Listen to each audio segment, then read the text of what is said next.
This is a demonstration of how to install a Mortice lock. Shown here are all the parts as supplied by Tambortech for a Mortice lock. The Tambortech door has been pre-drilled and the handle is in two pieces. Screw fix the handles and backplate to the Tambortech door.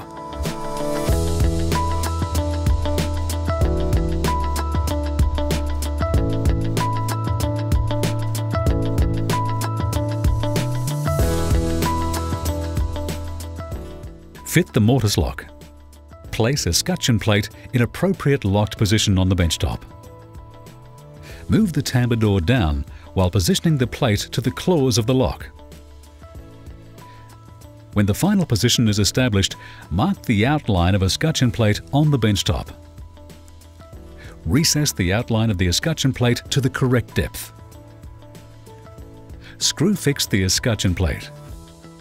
Test lock operation. The installation is complete.